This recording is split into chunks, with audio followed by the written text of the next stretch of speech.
Seliba fetu ɲakɔrɔla la a yirala ka fɔ ko min ye maa 200 ni kɔ ye ko olu kɔni ye garijɛgɛra siraba ka kasira kɔnɔna. Bamakɔ sigida fɔlɔ la min ye kɛnɛyaso 8 ye ko olu kɔni datuguna. Mali kalanko okumu kɔnɔna la a yirala ka fɔ ko CP kuma ale kɔni bɛ ka segin ka na. Ayiwa min ye ijitagalaw ye ko olu kɔni kunfɔlɔw kɔni sera Mali kɔni na. An balimaw aw bisimilahi an ka bidon kibaru kɛnɛ kan. Ayiwa kibaru fɔlɔ min b'an bolo o bɛ tali kɛ min ye siraba ka kasira ye. A yirala ka fɔ ko Seliba ɲakɔrɔla la kɛrɛnkɛrɛnla juin kalo tile 27 la fo ka taa bila juin kalo tile 30 la ko siraba ka kasira min kɔni kɛra Bamakɔ ko a bɛ taa 200 ani kɔ kɔni bɔ ɲɔgɔn kɔ kɔni na. Ayiwa min ye Adamaden Jara ye ni ale yɛrɛ ye lieutenant colonel ye sapeur pompier la ale ka kumakanw kɔni don. Ayiwa a ka kuma kɔnɔna la a y'a yira ka fɔ ko min ye seli ɲakɔrɔla la ko siraba ka kasira min kɔni kɛra k'a bɛ 200 ale ni 13 kɔni bɔ ɲɔgɔn kɔ kɔni bɔ. O 200 ni 13 la maa minnu bɛ yen nɔ n'olu garijɛgɛra ni siraba ka kasira la ko ye maa 200 ani 23 kɔni ye.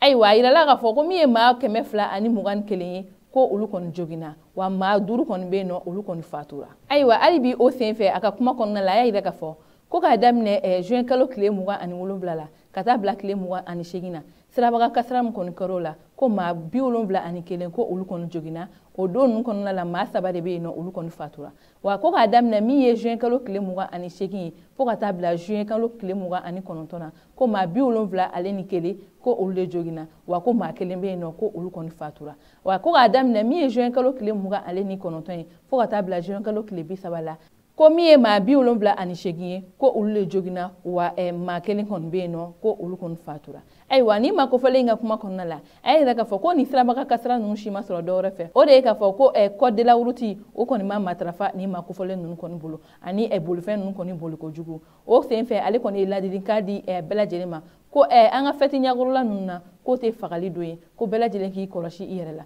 wa ko fɛti don wa walima ni fɛti tɛ ko bɛɛ lajɛlen ka siraba ka sariyaw kɔni bato walasa dɔ bɛ se ka bɔ ni siraba ka kasara ninnu kɔni na cogoya min na.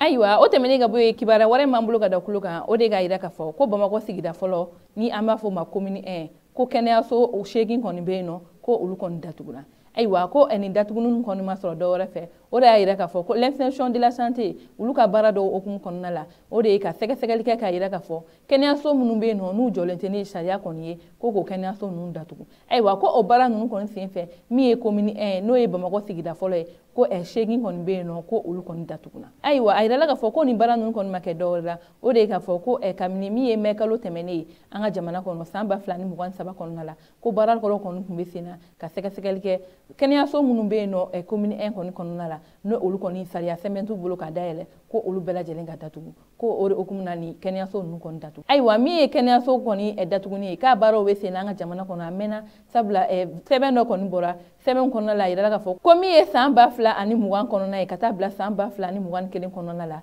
ko sɛgɛsɛgɛli minnu kɛra a yirala ka fɔ ko Mali kɔni na ko min ye kɛnɛyaso 600 ani kɔ ye ko olu de kɔni datuguna. Ko sɛgɛsɛgɛli kɔni bolila min ye kɛnɛyaso 900 ani dɔ kan a yirala ka fɔ ko 600 ani kɔ ko olu de sariya sɛbɛn kɔni tɛ olu kɔni bolo ko ka se ka dayɛlɛ an ka jamana kɔnɔ. Nka ko o bɛɛ n'a ta ko u kɔni y'a dayɛlɛ ko o de senfɛ inspection de la santé ko olu kɔni wulilen don k'u jɔ ko ka nin yɔrɔ ninnu bɛɛ lajɛlen kɔni datugu wa ko janni ni san yɛrɛ ka ban ko kɛnɛyaso wɛrɛw kɔni bɛna datugu kɛnɛyaso minnu bɛ yen nɔ n'u ma sariya bato walasa ka dayɛlɛ ko o okumu na nin baara ninnu kɔni bɛ sen na wa ko nin t'a bannen ko don n'a nata baara wɛrɛw bɛ sen na walasa ka u nɔ minɛ sariyaso kɔni na. Ayiwa o tɛmɛnen ka bɔ yen an ma kunsi min ye kalanko kɔni okumu kɔnɔna ye a yirala ka fɔ ko min ye acteur caman ye n'olu kɔni ka baara bɛnnen don kalanko kɔni ɲɛtaga ma ko olu kɔni bɛ ka yira ka fɔ ko ka CP kɔni na nati an ka kalansow kɔni na. Ayiwa CP ale yɛrɛ tɛ dɔwɛrɛ ni a bɛ fɔ o ma nanzarakan na certificat d'études primaires ni a kun bɛ kɛ an fɛ yan nɔ ni sera kilasi 6nan kɔni ma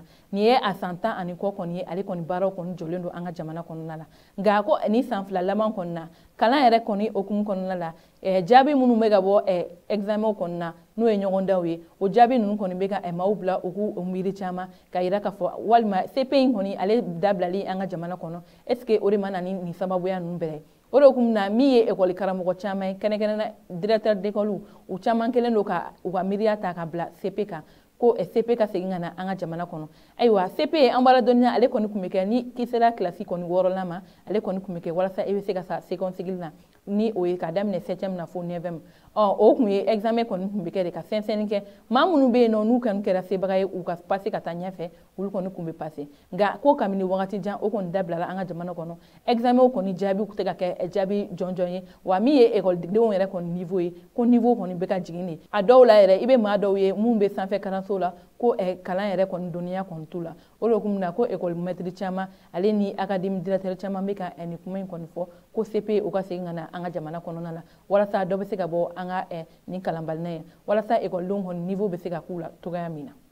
Ayiwa kibara kuncɛla kibara wɛrɛ m'an bolo ka da kulo kan o de k'a jira k'a fɔ i 2023 ko ale kɔni kuncɛra Makan jamana kɔni kan o hukumu kɔnɔna la min ye Mali kɔni ijidenw ye ko o kɔni jama kun fɔlɔ kɔni sera Mali la kunun. Ayiwa kibara minnu sera ma wuli a yira k'a fɔ ko kunun min kun ye juillet kalo tile 4 ye Mali ijiden kun fɔlɔ kɔni sera Mali la. Ayiwa an b'aw ladɔnya k'a jira k'a fɔ iji ni ale yɛrɛ ye an ka silamɛya jɔsen 5nan ye ni a kɔni kanunen don silamɛden bɛɛ lajɛlen ka kɛ ni a se b'i ye o de hukumu kɔnɔna la k'a daminɛ juin kalo tile 10 na an ka Mali ijiden fɔlɔw kɔni wulila ka taa u kun ɲɛsin Makan kɔni kan. Ayiwa o de hukumu na ko olu kɔni wulila ka taa u ka iji kɔni kɛ iji kɔni baaraw kɔni nɔgɔyara ko maaw kɔni bɛ ka segin ka na u ka jamana kɔnɔ min ye Mali kɔni ijiden fɔlɔw ye olu kɔni kun fɔlɔ kɔni sera. Ayiwa a yirala k'a fɔ ko maa minnu bɛ yen nɔ n'u taara gouvernement kɔni ka pankulu kɔni sira fɛ ko olu kɔni bɛ taa maa 100 ani kɔ kɔni na. Ayiwa an bɛ dugawu de kɛ Ala ka san wɛrɛ iji jira an kɛnɛ la. Ayiwa minnu taara iji la an bɛ dugawu kɛ Ala k'u ka bato bɛlɛn nɔgɔya an bɛ dugawu kɛ Ala k'u ka bato kelen nɔgɔya wa minnu bɛ yen nɔ n'u olu kɔni ma taa an bɛ dugawu kɛ Ala ka tagali nɔgɔya u bɛɛ lajɛlen kɔni ye. Ayiwa an balimaw ni ne kɔni kun ye an ka bidon kibaru ye ka da kulo kan aw ni ce aw ka kulomajɔ la aw k'an bɛn